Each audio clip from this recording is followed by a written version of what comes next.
In the 8th century Middle East, a new dynasty seized control of one of the world's greatest empires, the Islamic Caliphate. Though little remembered in the West today, the Abbasids reigned for 5 centuries. They oversaw an era of Islamic military dominance, city building, brilliant scholarship, and technological innovation. It has come to be remembered as Islam's golden age. This is the story of the Abbasid Caliphate. 632 AD. In the Arabian city of Medina, the Prophet Muhammad lies dead. His followers, professing the new religion of Islam, sweep across the Arabian peninsula, uniting it under the rule of Abu Bakr, the first caliph, God's deputy on earth. Then they burst upon the world stage, taking on the 2 superpowers of the Middle East, the Eastern Roman and Sassanid empires. Both are vulnerable after decades of war, and the Muslims wage a stunning campaign, winning victory after victory. By 651 they have overrun 2/3 of the Eastern Roman Empire, and almost all of the Sassanid Empire.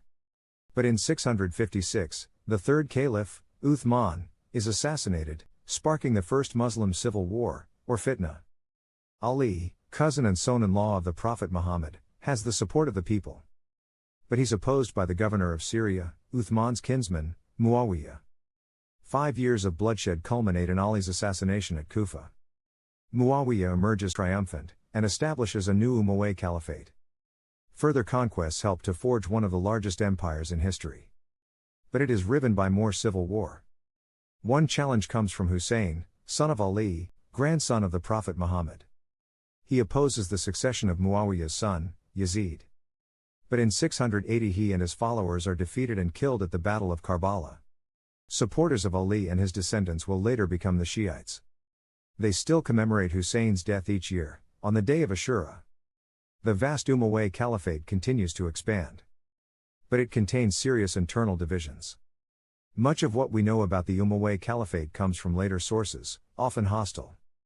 But it seems clear that the small Arab, Muslim elite that dominated this great empire was increasingly unpopular with many of its subjects, including some of those later termed dhimmi.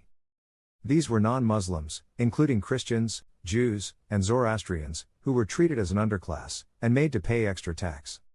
Even those who did convert to Islam, known as Mawali, were often treated as second-class subjects.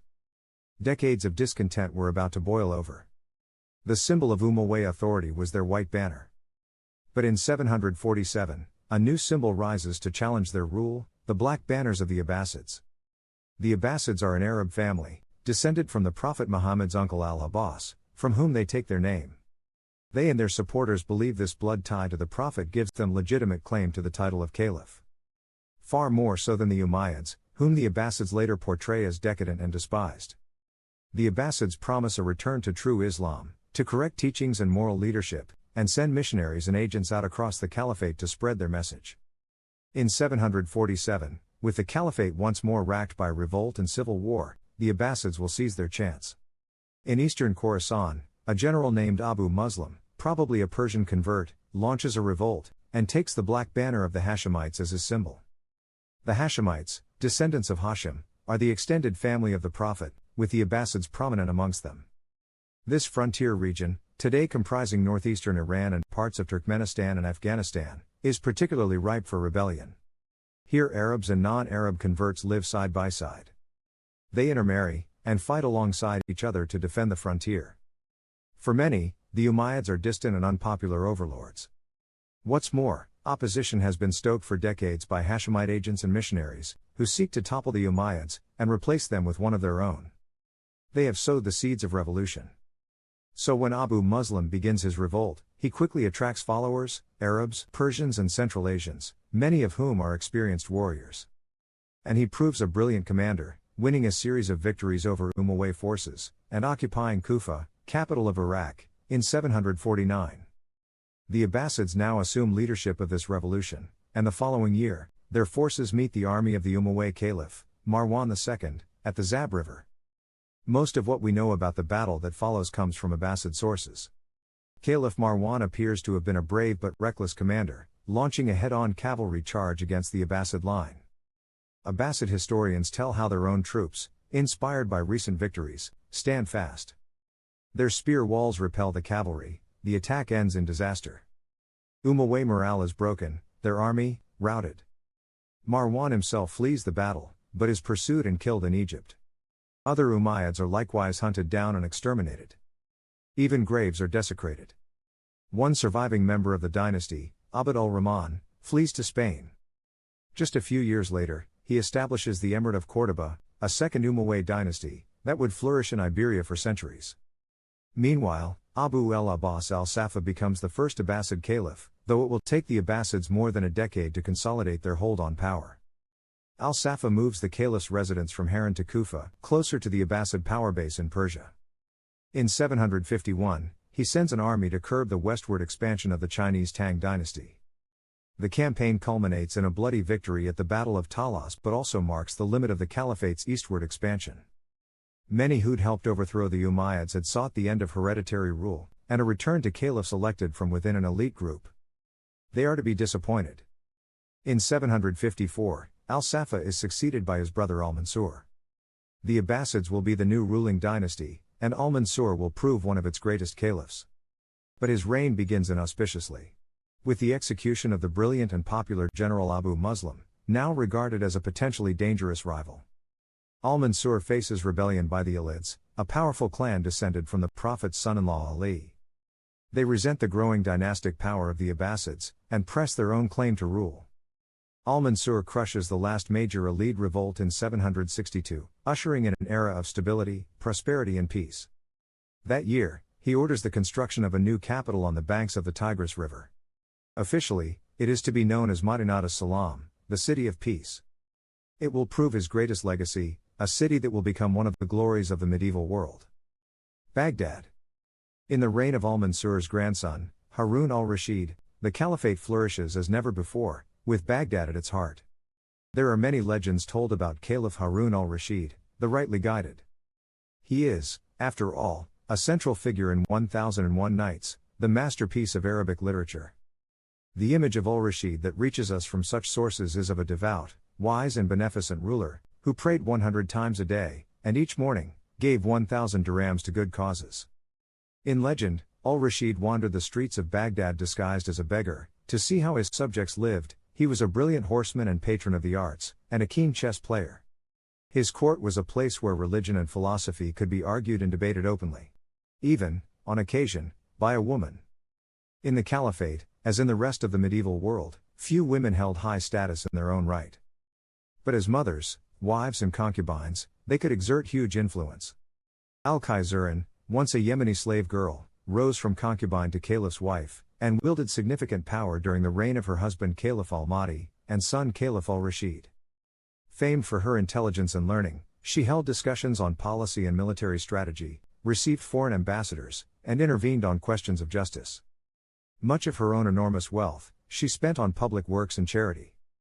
Many likened her to a co-ruler, or even, the real caliph. The success of al-Rashid's reign was underpinned by efficient government and administration. Much of it was modeled on that of their predecessors, the Sassanids, and they made extensive use of Persian and Central Asian bureaucrats. Of particular note, was the Barmakid family. The Barmakids were descended from high priests of the Buddhist temple of Nawbahar near Balkh, in modern Afghanistan.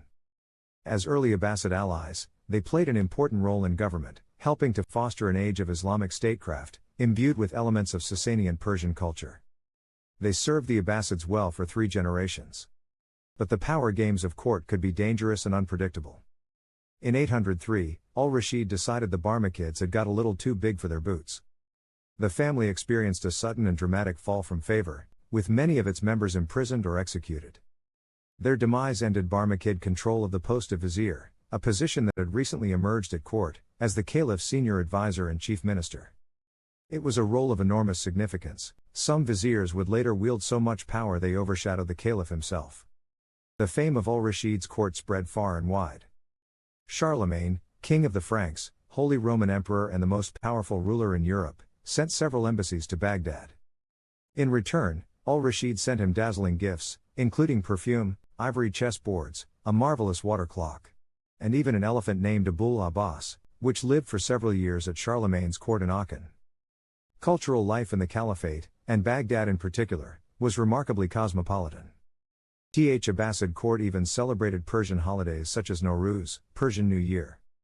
Such open-mindedness helped the caliphate to flourish as a center of culture, science, arts and medicine. The center of learning was the city's famous library, Beit al-Hikmah, the House of Wisdom, though little of its function is known today. Here and across the caliphate, scholars translated classical works from Greek, Middle Persian and Sanskrit into Arabic. Their efforts ensured the survival of countless works that would otherwise have been lost, including those by great figures such as Aristotle and Galen. They also made many of their own, original discoveries, knowledge that would come to be much sought after by the medieval West. Baghdad's scholars led the world in many fields. Al-Kindi, known as the philosopher of the Arabs, was a famed polymath who wrote on logic, psychology, astronomy, astrology and many other topics. Al-Khwarizmi's contribution to mathematics led to him being dubbed the father of algebra. The Latinized version of his name, algorithmus, is the origin of our word algorithm. The Christian scholar Hunayn ibn Ishaq was nicknamed the Sheikh of Translators, for his role translating ancient texts into Arabic. Material culture also flourished under the Abbasids, with the introduction of glazed pottery in the 9th century allowing new artistic possibilities. Many colorful pieces, decorated with animals and Kufic lettering, have been discovered across the former caliphate from this period. The Abbasid Caliphate also benefited from its position astride the Silk Roads, the name for the ancient network of trade routes linking Europe and Asia.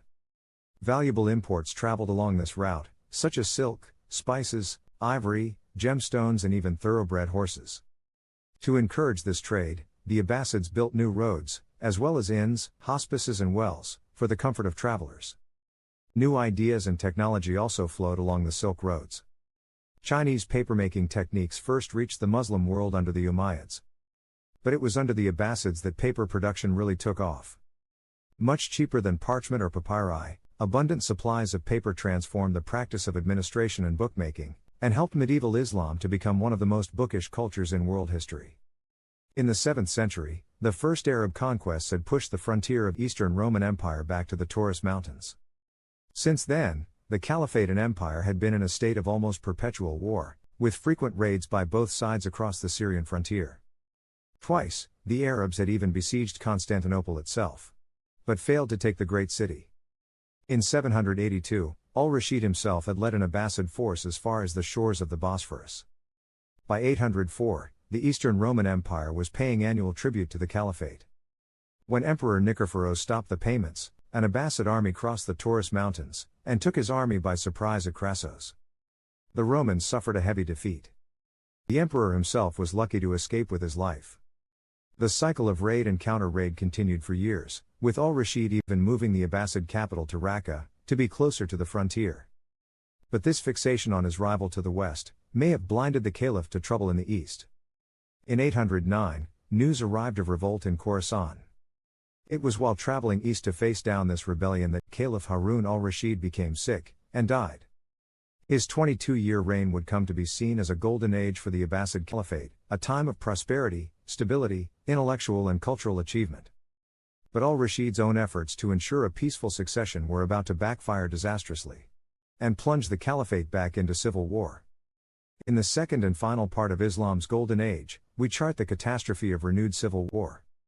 The rise of a new caste of slave soldiers. And the devastating onslaught of the Mongols.